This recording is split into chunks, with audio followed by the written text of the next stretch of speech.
In this class, I am going to explain the importance of statistics for business. Definition of statistics: it is collection, analysis, interpretation, and presentation of data.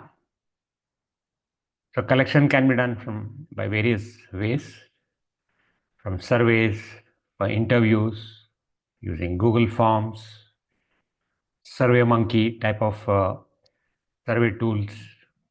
And once it is collected, it needs to be analyzed, because without analysis, raw data will not convey any meaning. Then, based on the analysis of the data, we have to interpret, you have to find inferences about how the business is going, how the data is behaving, what will be the trends, etc. Next is using statistics, we get a sense of the data. Otherwise, it is raw data. Nobody can make out what the data means without the analysis and interpretation. And the data has to be presented to the management, whoever is to take decisions, so that they are able to take informed decisions. So transformation of raw numbers into actionable insights by various stakeholders, that is the role of statistics. Decision making, identifying trends, improving efficiency, helping strategy, mitigating risks. So these are the ones which are important for business, and that's why statistics is important. Types of statistics: one is descriptive statistics, that is based on the raw data. We compute things like mean, median, mode, standard deviation, and then describe the data. So that is called descriptive statistics. Inferential statistics: we can't survey everybody in the country for some certain things, so we get a sample of that. For example, after every election, there is an exit poll which is based on samples of people who cast their votes and come out of the voting booths. It is a random sample, and based on the random sample, they come to a conclusion or an inference, and that is the prediction. Similarly, in business, based on a sample survey of potential customers, we get to know what are their customer preferences, and probably we'll launch a product based on that, and we may predict that this particular product is going to result in so and so much of revenue in sales. So that is inferential statistics, based on samples to come to a conclusion.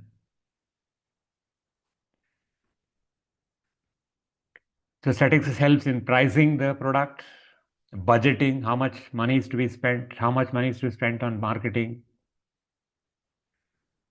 customer behavior, what types of customer are there.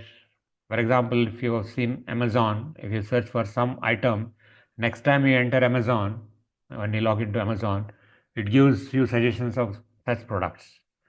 When you watch one video in YouTube, next time you log in, you get suggestions of what might be of interest to you, because every time you log in, they'll collect data about your behavior, what are the various websites that you have visited, what are the YouTube pictures, YouTube videos that you have seen. Based on that, it determines that another one will be of interest to you.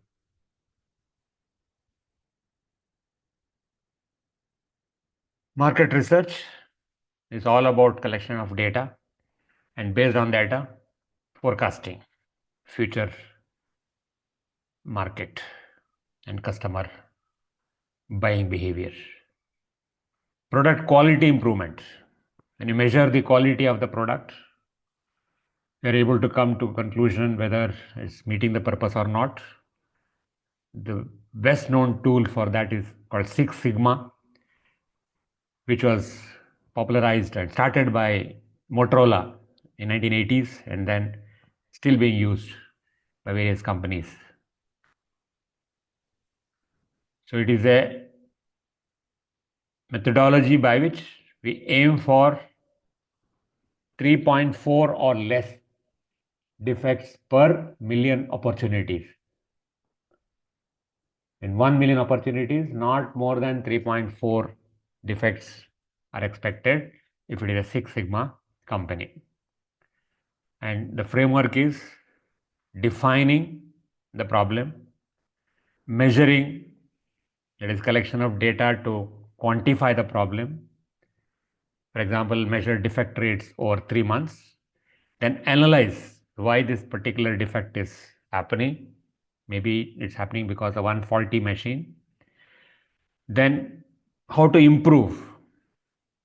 Methods like Kaizen, where the shop floor workers assemble together and explain and find out and analyze what could have gone wrong and what could be done to improve the situation, and then arrive at a new methodology of production, process improvement, and then control the improved process to sustain the results. So these are the 5 points in the framework DMAIC. Cost management, this is saying that you can only control what you measure. So once you measure and get the statistics of the costs involved, then we can take whatever methods are required to improve the efficiency. Risk management is another area where statistical modeling is used. Inventory management, demand forecast. For example, supermarkets use data to manage perishable goods. Inventory decisions based on historical sales data. Marketing effectiveness, financial analysis, workforce analytics in HR, for example, to predict the attrition rates, how many people are leaving per 100 in a particular month. If too many people are leaving the company, it is a bad thing for the company because new people are to be hired and they need to be trained. Business growth. Amazon, I already mentioned. Various tools are available to analyze. So we are going to cover Excel and Power BI in this series of videos. There are other things like SPSS, Tableau, R, Python. Statistics has to be ethically used. If transparent data is not transparent, you are hiding something. Because like any tool, like a knife can be used for cutting vegetables or cutting people. Similarly, statistics can be used either to guide people or misguide people. There's actually joke saying that there are 3 types of lies. One is a lie, another is a big lie or a blatant lie, and third is statistics. That means statistics can be possibly used to hide vital information which may be of interest to the customer. And if unethical people are using statistics, they will highlight the positive parts and hide the negative parts. So that will result in manipulation. So ethical practice is very much important in statistical reporting.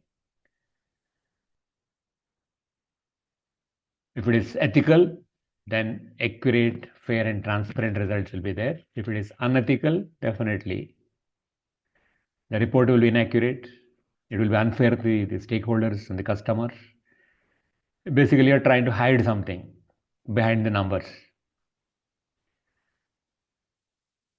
So misuse of or manipulation of statistics. You can probably pause the video and read these things.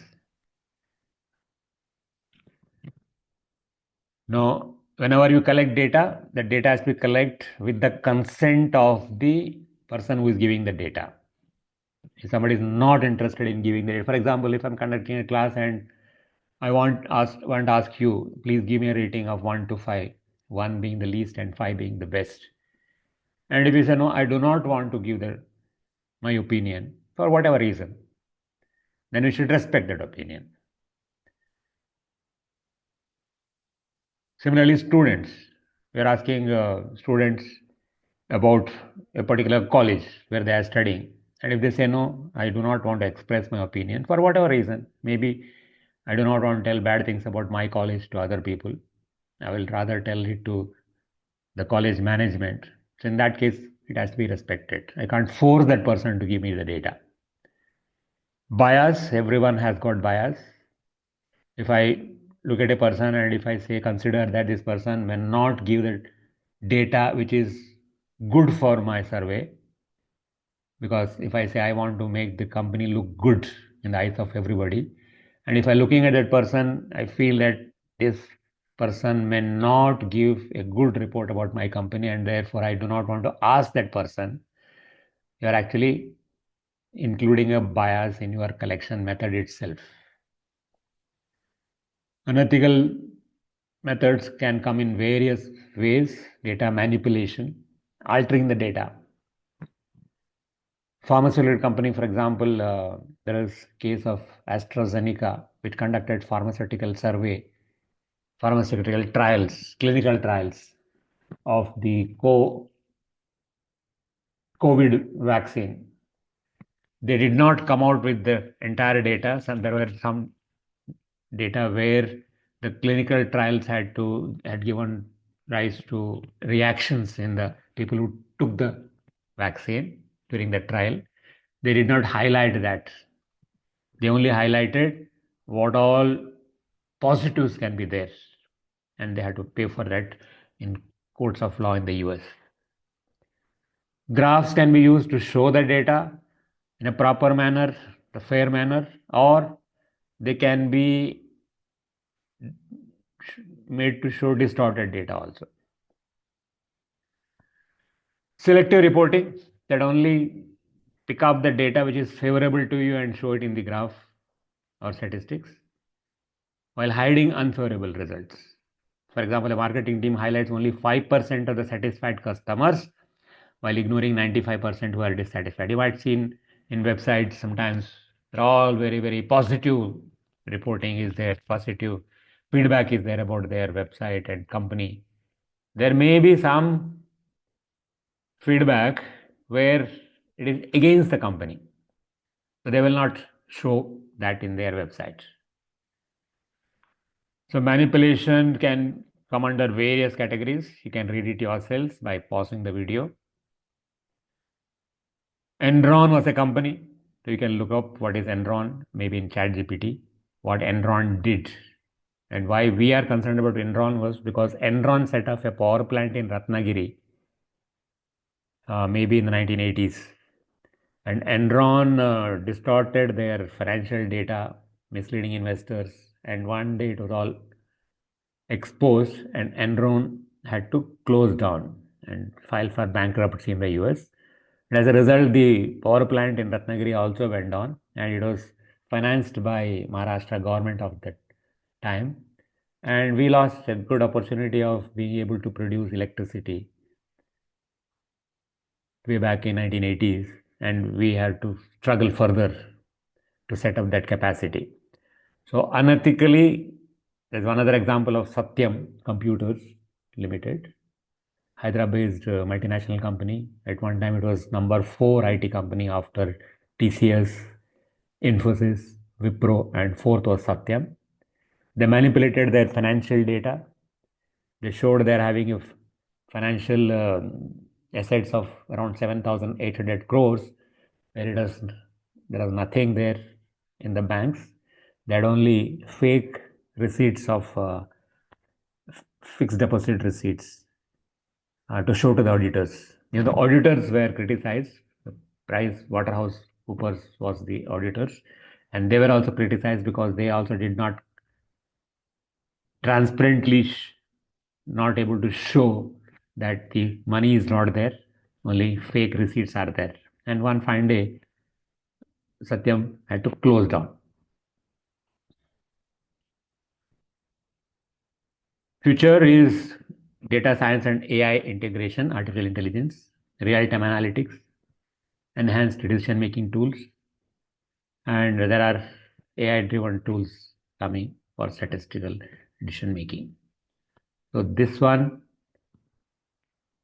is a conclusion. backbone of modern business, because without measurement, without data, without analysis of the data, without